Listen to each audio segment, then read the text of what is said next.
Si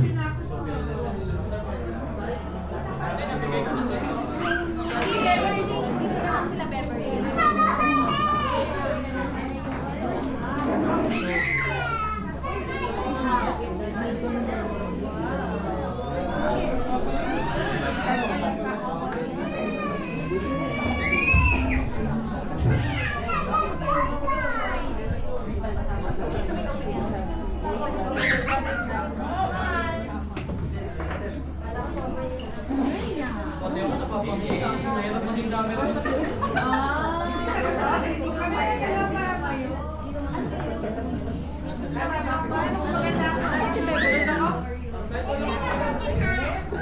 Magandang hapon po sa inyo lahat. God bless you po. We will start the ceremony for child dedication. Pero bago po siguro magsimula, para lahat po tayo ay kumbaga makaka-relate po sa gagawin natin, gusto ko lang po i-explain sa inyo kung ano po ang pagkakaiba ng child dedication sa baptism. May pagkakaiba po yun para maintindihan po natin. Ang baptism po, ginagawa po yun ni John the Baptist for repentance. Sabi doon, repent and be baptized. Yun po yung goal po ng baptism para pag ang tao po humingi ng tawad, nagsisi, siya po ay ini-immerse sa tubig po. Pero ang child dedication po ay hindi katulad nun.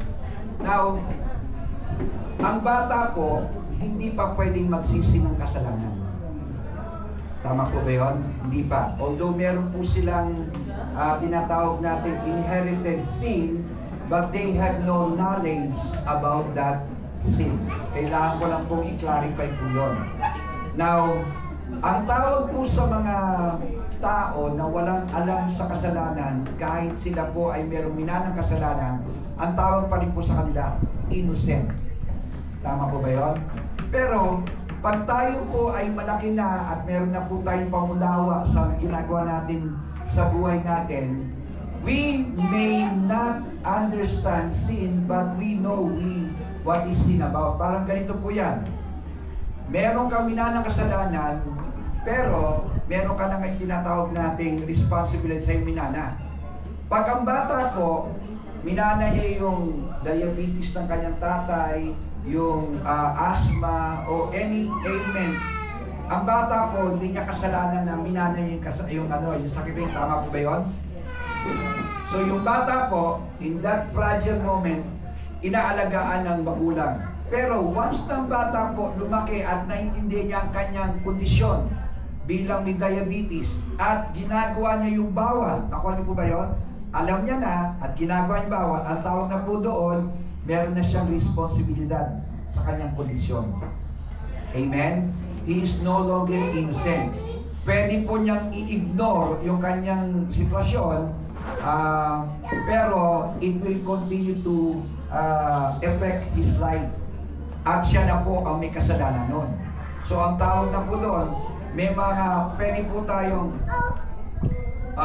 magwalang bahala sa kasalanan natin, pero tayo po'y sisingilin ng kasalanan natin. Tama po ba yun?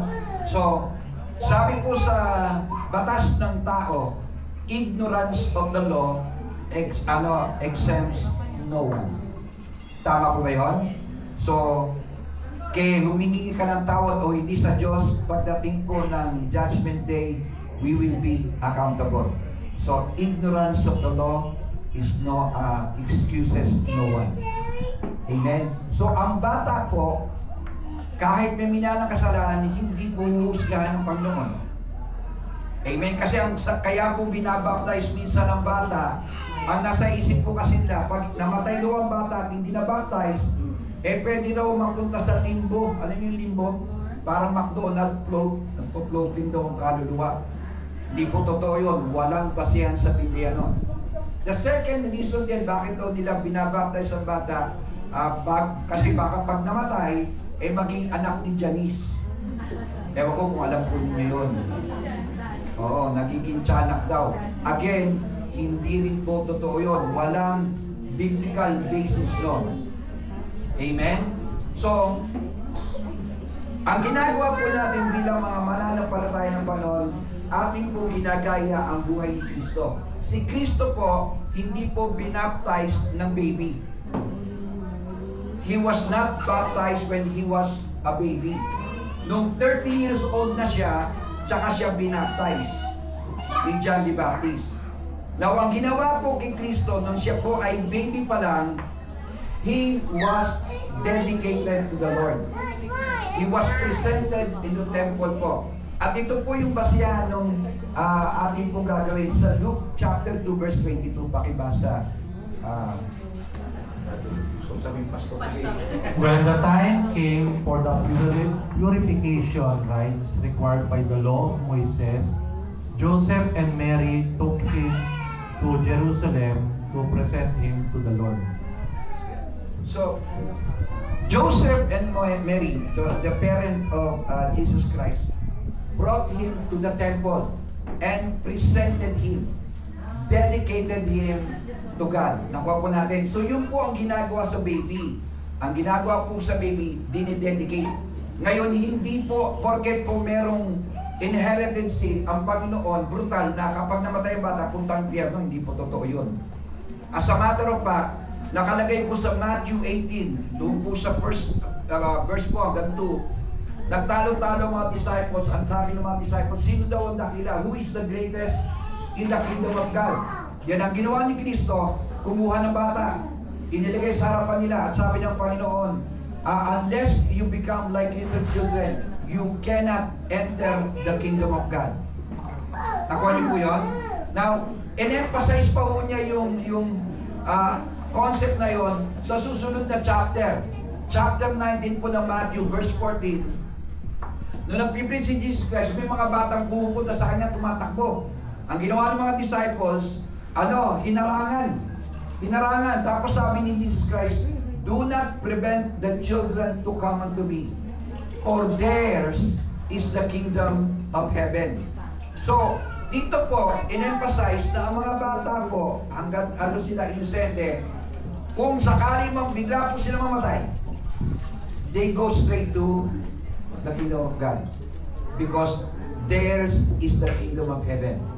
Amen?